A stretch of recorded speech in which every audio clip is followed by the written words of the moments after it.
Alright, before we hop into the video today, just a quick thank you to our sponsor, Sports TNB. Hey, if you play 2K, you know the grind is real. The badge grind can get tough, so if you're looking to buy a stacked NBA 2K account with max badges and everything like that, visit sportstnb.com. Make sure to let him know Hayden YT sent you, and he'll get you everything you need. He's legit. First link in the description down below. Go check it out. Alright, what's going on YouTube? Hayden here. Today we're back with a brand new video.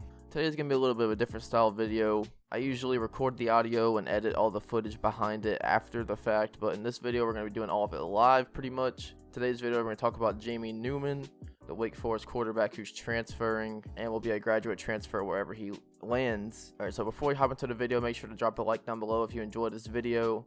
Hit the red subscribe button, click the post notification bell to know when I post content on this channel. Comment down below some thoughts that you take away from this video and whatnot. So yeah, that said, let's get into it. Alright, so I've really just sat here and thought about what I wanted to do with this video. I was gonna talk about him, react to some of his high school highlights, because I can't do college highlights because that would be an instant copyright claim. But changing it up, we're just gonna talk about him, go through some tabs I have open, and just everything like that. So Newman, the transfer quarterback, he stands at 6'4", 230. He's a redshirt junior, and he announced about a week ago that he's transferring from Wake Forest and exploring his options, and he'll be a graduate transfer quarterback. So the reason when we talk about Newman in specific is he's captured a lot of hype on social media and everything like that, and with news and reports that might lead him to being a graduate transfer to Georgia. So as you see here, an article from thespun.com that he was considering 5 major programs. So scroll down here. A tweet from Connor O'Gara. I'm not sure who that is, but according to @Bruce Feldman College Football, Wake Forest grad transfer quarterback Newman is considering Georgia, Maryland, Washington, Oregon, and Miami. And right here he mentions the Jake Fromm decision, and we now know what that decision is, and Jake Fromm's going to the NFL. So it seems more and more likely that Georgia's going to go into this realm of getting a transfer quarterback and letting him battle it out with people like Carson Beck, Juwan Mathis, and Stetson Bennett and camp and everything like that to see who will end up being a starter when it comes season's time. But that's a long way away from now. So right here, this came out about 3 hours ago from Dane Young at on the UGA sports.com staff, and the headline says quarterback Newman knows his next stop, which is interesting. So he knows where he's going to go already, and he's waiting to announce that. I'm assuming within the next couple of days, maybe even something like tomorrow. I have no insider information or anything like that. I'm just stating what I have seen myself and what seems most likely and most logical. So yeah, I think he'll probably be announced within the next couple of days maybe. This article is just touching on about how Newman knows where he's going to be playing next, where it says UGA Sports spoke with Anthony Timmons, who was his head coach during his time at Graham High School in North Carolina. And he said, I really do know what he's going to do, but I'm going to leave that for him. I'm going to let that be his announcement. And we move over to 247sports.com and look at Newman's profile, where recently, when I had this tab up earlier, I was going to record this video earlier today, but I had some other things I had to do before I got around to making this video. And there was no crystal ball predictions or anything here. And I refreshed the page, and now we have some crystal ball predictions to Georgia. So there's 3 of them. 3 247 sports writers here have predicted him all pretty recently, around about 1 o'clock, to Georgia. So that's a good sign right there for us Georgia fans out there, because a lot of people are excited about him. A lot of people are going around scouting his YouTube tapes on YouTube and everything like that. Myself, I was doing that yesterday. I commented on one of them, and I was going through the comments. A lot of people were really excited about this guy, really excited about what he could bring to the Georgia football team, myself included. I'm in that party, in that boat, that is pretty excited about Newman if he does decide to come to Georgia. Just the thing that makes me most excited would be that obviously he's 6'4", he's a tall guy in the pocket, he's a big guy, 230, and he's a dual threat quarterback, which is something that Georgia desperately needs, I believe, to take the next step in college football. That's where college football is at now in today's time.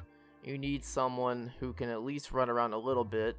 Not someone who can go crazy and run all over the place like a Lamar Jackson.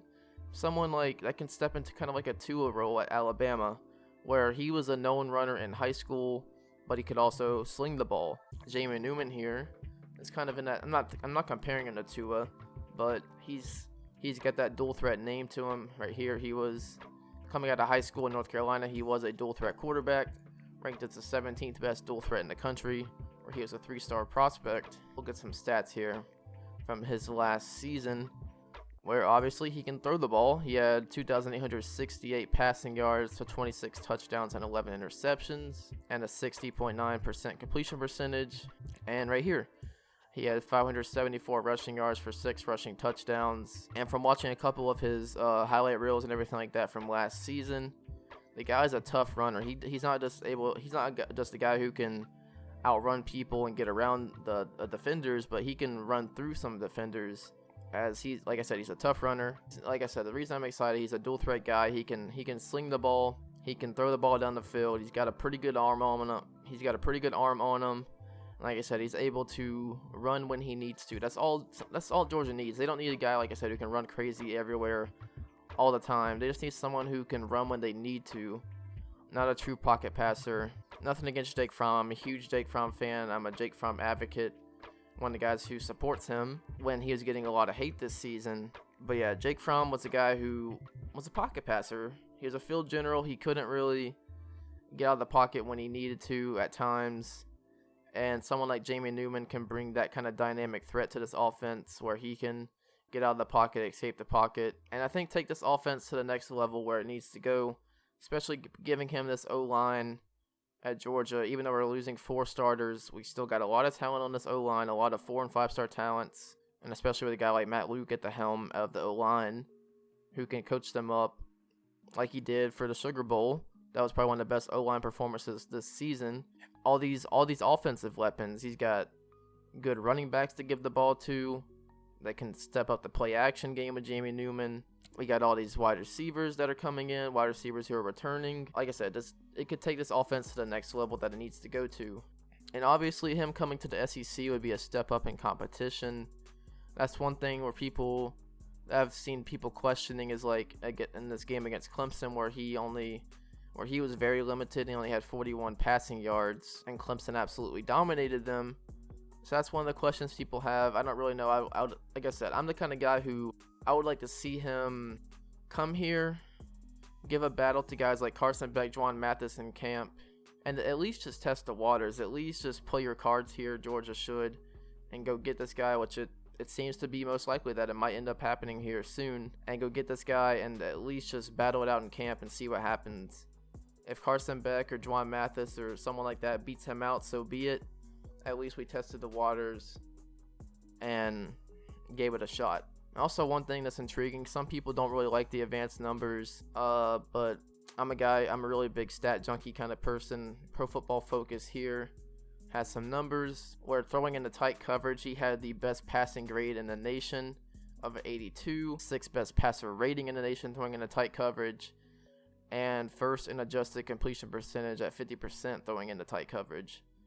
Then another one here where he was the 2nd highest graded quarterback on throws that are 20 plus yards on the field with minimum of 60 attempts, sitting only 0.5 behind Joe Burrow, which is, I mean, that's not a bad person to be right behind. There's someone like Joe Burrow. So yeah, some people don't like to put a lot into these bigger numbers and into these advanced stats and advanced statistics like this, but myself, I'm a big advocate for these. I really like to look heavy into stats and things like that, and so this is kind of something that has me intrigued and me interested in Jamie Newman as a quarterback, because I'm gonna be honest, I didn't really know much about this guy before this week, to be honest with you, but I did know that Wake Forest was not the worst team in the country. They were actually a pretty solid team at the start. I believe they started off like 5-0.